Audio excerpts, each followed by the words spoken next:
আমি সামিউল খান উদয় উপস্থিত হয়েছি প্রথম আলো পত্রিকা ভবনে।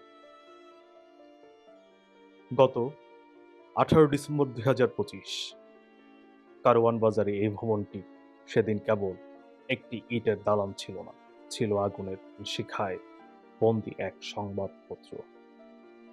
আজ 2 মাস পর সেই পোড়াছাই আর কালচে দেয়ালগুলো আমাদের অন্য এক গল্প বলছে। আমরা আজ দাঁড়িয়ে আছি আলো শীর্ষক এক প্রদর্শনীতে, যেখানে ধ্বংসের কথা বলেছেন শিল্পের ভাষায়। ভেতরে পা রাখতে চোখে পড়ে সারি সারি বস্মীভূত কম্পিউটার আর ল্যাপটপ। এগুলো একসময়ের খবর যোগান দিত, আজ সেগুলো কেবল কয়লার দাগ। পাশেই স্তূপ করে রাখা হয়েছে পুড়ে যাওয়া চেয়ার, টেবিল, টেলিফোন আর অফিসের নথিপত্র। লণ্ডভণ্ড হয়ে পড়ে আছে সংবাদকর্মীদের বসার চেয়ার, টেবিল।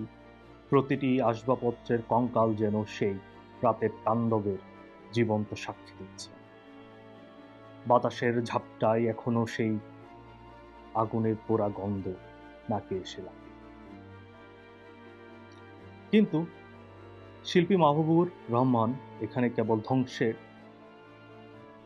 কথা বলেননি বা দেখাননি। এই অন্ধকারের মাঝে তিনি জ্বেলেছেন এক অলৌকিক আলো। কালো হয়ে যাওয়া পোড়া দেয়ালগুলোর উপর নিপুণভাবে আলো প্রক্ষেপণ করা হয়েছে।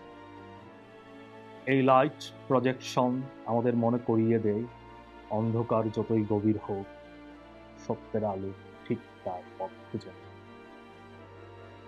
ভাঙা কাচের টুকরোগুলো যখন সেই আলোতে চিকচিক করে ওঠে, তখন মনে হয় প্রতিটি আঘাত আসলে নতুন এক সংকল্পের জন্ম দেয়।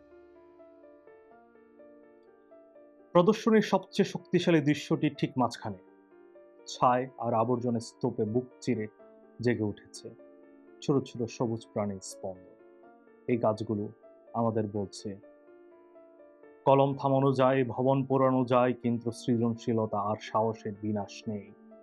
কানে আসছে সেই রাতে ভবনে আটকে পড়া সংবাদকর্মীদের অস্ফুট বয়ান, যা আমাদের শিহরিত করে তোলে।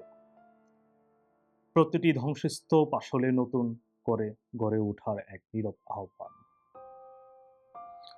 আলো প্রদর্শনীটি কেবল দেখার জন্য নয়, এটি একটি নীরব প্রতিবাদ। এটি আমাদের মনে করিয়ে দেয় যে সাংবাদিকতার পথ বন্ধুর হতে পারে, কিন্তু তা রুদ্ধ করা অসম্ভব। আগামী 2 মাস পর্যন্ত সবার জন্য উন্মুক্ত এই কক্ষগুলো আমাদের মনে সাহস জোগাবে। ছাই থেকে যে আগুনের ফুলকি আর নতুন আলোর জন্ম হলো, তা রয়ে যাবে আমাদের সবার অন্তরে। সত্যের জয় অনিবার্য।